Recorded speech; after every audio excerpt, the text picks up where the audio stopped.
Fala galera, chegando com as primeiras informações do Cruzeiro. Vamos lá pessoal, antes aquele pedido sempre importante para você deixar o like, hein? É só clicar aí no joinha, você vai curtir o vídeo. Você que ainda não é inscrito aqui na Samuca TV, faça a inscrição. Na sequência, ative o sininho para não perder nenhum conteúdo. Vamos juntos com as primeiras do dia. Bora falar agora sobre o América do México ironizando a proposta feita do Cruzeiro pelo atacante Brian Rodrigues.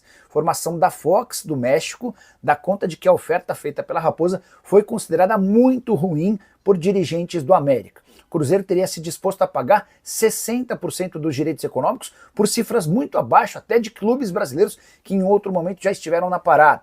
O Santos é o último dos interessados no Brasil, o Vasco e o Corinthians fizeram várias tentativas ao longo do primeiro semestre. De acordo com a Fox do México, hoje, as maiores possibilidades para o Brian Rodrigues são de transferência para o Inter Miami, time do Messi nos Estados Unidos, ou para o Al Rayyan do Catar. A pedida é de 10 milhões de dólares por 100% dos direitos econômicos. Brian Rodrigues foi um jogador super bem avaliado pelo scout do Cruzeiro e que tem a aprovação do Leonardo Jardim, chegaria eventualmente para brigar pela condição de titular com o Wanderson. O Brian tem 25 anos de idade, é uruguaio, pertence ao América e joga inclusive pela seleção uruguaia. Na matemática, pontinho importante lá em São Paulo, Ale?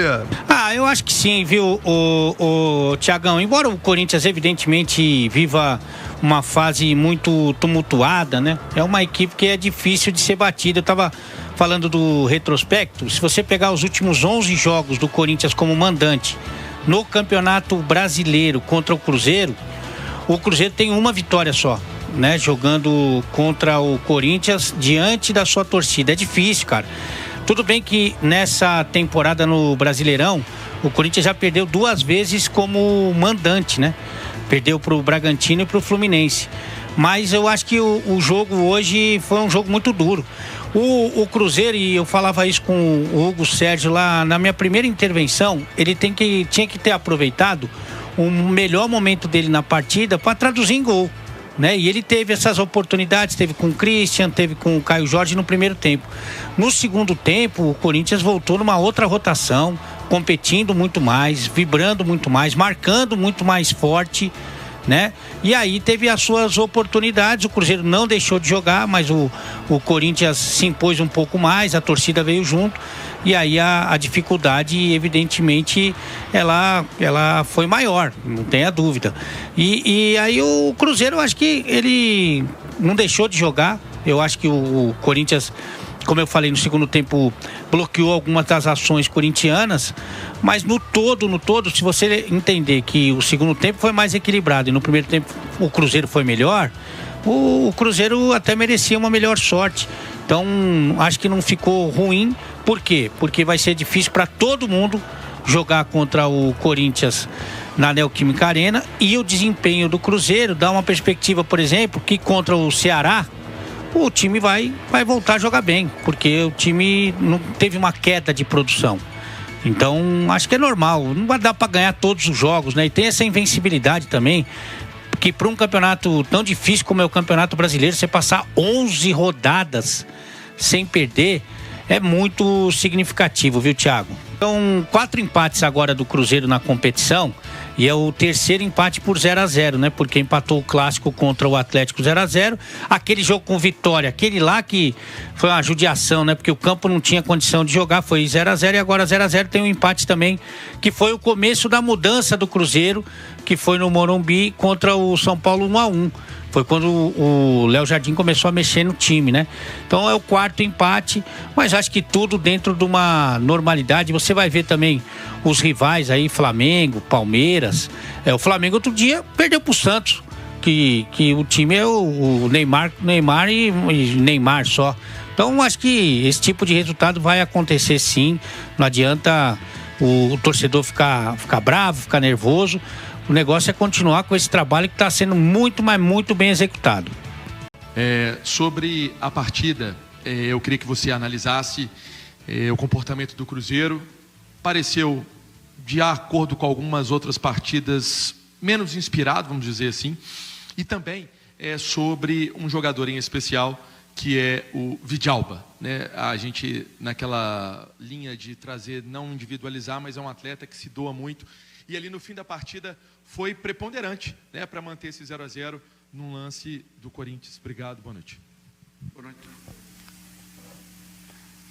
Bem, em primeiro lugar, acho que foi um jogo equilibrado. Se eu pudesse dar uma nota mais ao Cruzeiro na primeira parte, teve a situação do Christian e do Caio Jorge, que a gente podia ter se adiantado no marcador. E na segunda parte temos esta situação do Villalba, que foi a melhor oportunidade, na minha opinião, do Corinthians.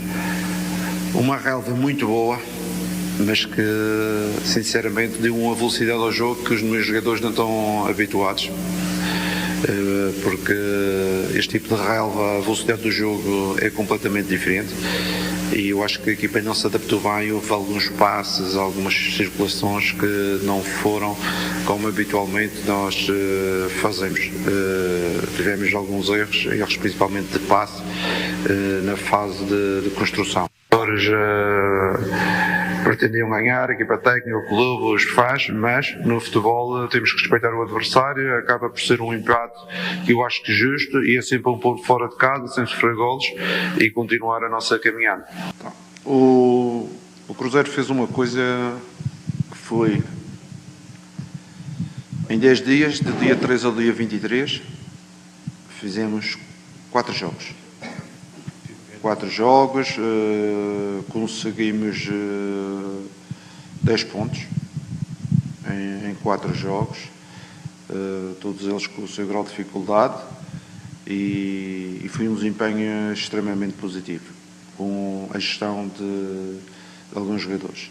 Neste momento, os próximos 2 jogos, vamos ter mais um diazinho de recuperação, que é importante, porque a equipa está extremamente cansada. Mesmo hoje senti jogadores como o Christian, mesmo como o Romero, vi alguns jogadores que não estavam no seu 100%, que era normal, que vinham de uma sequência de 4 jogos sem parar, e eu não pude trocar toda a gente. Vamos ter mais um dia de recuperação, é importante para nós, para prepararmos o jogo com o Ceará, e que será um jogo que, outra vez na nossa casa, mais uma chamada ao público. É importante o nosso estádio estar cheio, para sermos ajudados, para pensar em ter mais uma vitória, que é para isso que trabalhamos. O Jardim, até em cima de um campeonato brasileiro que é muito difícil, né, de uma regularidade, hoje o Cruzeiro iguala a uma sequência invicta, 16 jogos aí em partidas oficiais, que não acontecia desde 2022. Qual a importância também de, às vezes, você não vai vencer todos os jogos, mas pontua diante de um adversário que é muito forte aqui em seus domínios? 22 era na segunda divisão. Série B, sim. Na Série B. Pronto. Tem isso ainda, né? Sim. Não, eu estava aqui a pensar em 2022. Pronto, para nós, mais importante do que esses registros da série que nós conseguimos igualar, é a atitude e o desempenho da equipa em termos de performance. Eu acho que a equipa criou uma dimensão e uma forma de jogar que em todos os jogos, com certeza que quer abordar o jogo pensando em vencer, pensando em lutar e conquistar um resultado. Com certeza que a seguir não vai ser só vitórias, mas temos conseguido, pelo menos hoje, um ponto e não ter sofrido golos. Foi meio positivo, e digo meio porque se a gente finaliza na primeira parte numa daquelas situações, a gente a ganhar podíamos ser uma segunda parte um pouco diferente, mas não aconteceu. Mas os jogadores estão de parabéns pela atitude, pela entrega, pela organização que mantivemos sempre durante o jogo. Boa noite, Leonardo Jardim, Luiz Fernando Socati, JJ TV Esportes. Queria que você falasse um pouco sobre essa solidez defensiva que o Cruzeiro vem conseguindo apresentar nesse Campeonato Brasileiro, com 9 gols sofridos em 16 rodadas disputadas. Muito obrigado. É importante esta solidez defensiva. foi uma situação que trabalhamos bastante, porque antes desta solidez defensiva existia um período, não sei se você acompanhou, do Cruzeiro, que sofria golos todos os jogos, e nós trabalhamos muito a organização, e depois de trabalharmos a organização da equipa, porque eu digo a estrutura defensiva é toda a gente junta, não é só os defesas. Com certeza que devido à boa organização e a não sofrer golos, a seguir vai valorizar o goleiro, vai valorizar os nossos defesas, os nossos volantes, e toda a gente sai valorizado, e isso é que os jogadores conseguiram organizar-se de tal forma que hoje em dia estamos muito mais fortes neste capítulo, que é o capítulo defensivo, em que toda a gente trabalha para, numa primeira fase, não sofrer golos, e depois, com certeza, também participar na manobra ofensiva. Boa noite, Mister. Guilherme Cassiatore, da Rádio Exclusiva e da Rede Ronaldo.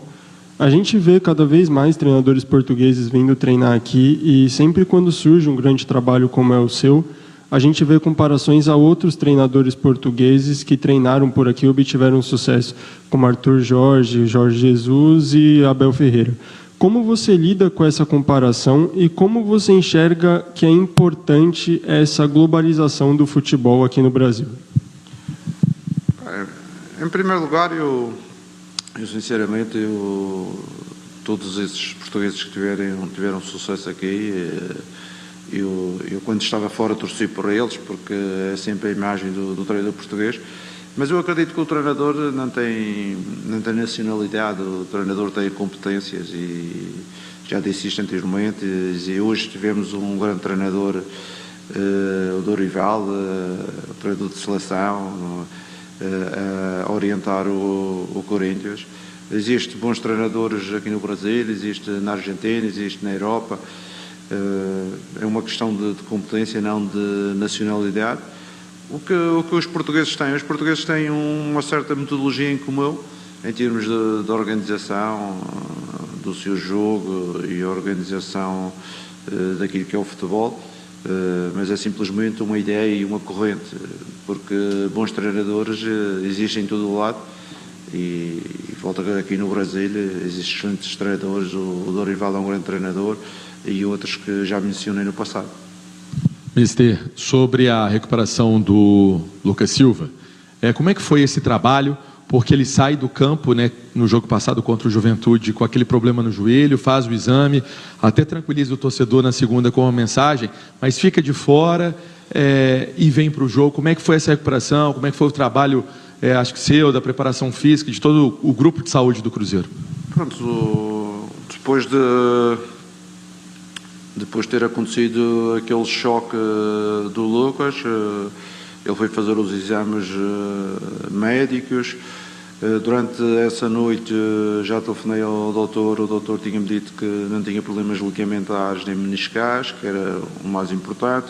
Falei com o Lucas também ficou descansado, e passamos as 24 horas seguintes a fazer trabalho de fisioterapia e recuperação, bicicleta e piscina. Depois, no dia a seguir, integramos ele no treino já da equipa.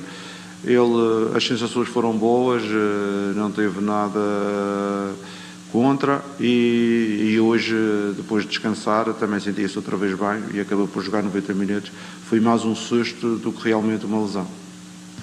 Jardim, acho que nem precisa de convocar o torcedor do Cruzeiro, né? Mas só para reforçar a importância dele, assim como foi o jogo com o Juventude, né? Um jogo difícil, o Cruzeiro conseguiu ali no finalzinho do primeiro tempo sair à frente, o papel que a Nação Azul vem tendo nessa boa campanha do Cruzeiro em casa na Série A. Não, a minha mensagem aqui para a nossa Nação Azul, eles são fundamentais, nós jogamos para eles, e os jogadores sentem o carinho da torcida, querem que o estádio do Mineirão esteja cheio, e acho que eles lá, nós somos sempre muito mais fortes. Nós jogamos com 12, eu costumo dizer, quando a torcida está lá, nós jogamos com 12. Também queria deixar uma mensagem que às vezes a torcida chama o meu nome e eu esqueço-me de levantar a mão, mas é porque eu não ouço às vezes O meu brasileiro também não está a 100% e às vezes eles chamam-me a atenção, Mister, chamaram Mister, disse, mas o meu nome não é Mister, é Jardim. Pronto, mas eles sabem que eu estou com eles e agradeço todo o apoio que têm dado.